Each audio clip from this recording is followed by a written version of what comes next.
Jésus, yawe na bikamwa, yawe oza malamwe, na bomo inanga. Oh yawe, koloza malamu, na bomo inanga ye. Osaleli ngai ya minene, ya minene, ya minene, ya minene. Bien na zoro mabiala, les New de Star. Bandeko nanga, nasali video yo, parce que nzamba za malamu. Moi so nzamba za tanko kera. Ina ne Paola Shengani. Nzamba za malamu. Nzamba tanga salaki mukile. Akanisaki abike no. Fona sala pe moi sina mobali. Asalaki atana F. Bible ezoloba. Excusez-moi, on a une faire. Mobile akotika baboti, moi sipa kotika baboti. Bakozala. Bakozala elongo, bakozala place moko. Bakozala famille.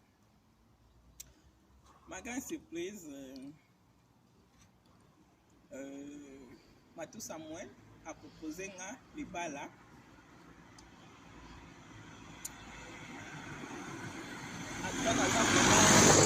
Na émotion makasi.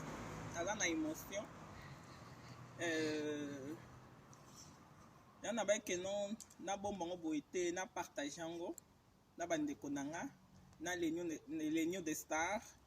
Baye ba ke non Paola Shengani famille je t'aime ya frère Matou Samuel. Année prochaine les bala na biso.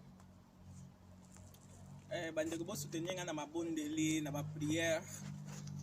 Nzamba pambola biso to umila vraiment na frère Matou Samuel. To sima banzete to mona bakoko bana Matou baza bana nanga.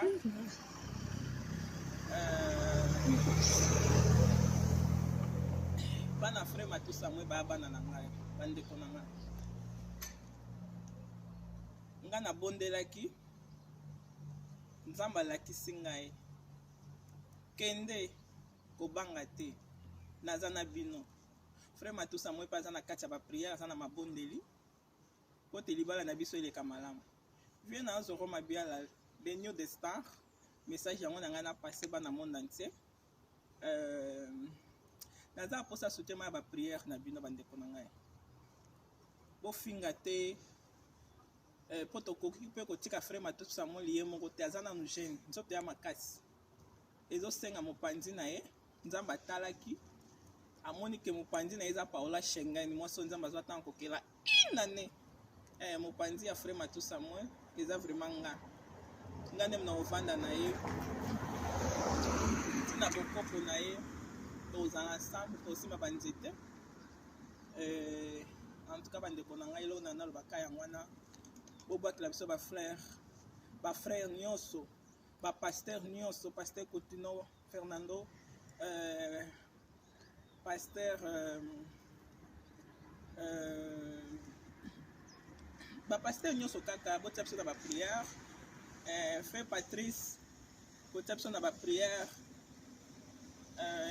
eza vraiment malamu libala na biso evanda vraiment bandeko na ngai nanga na betaka asete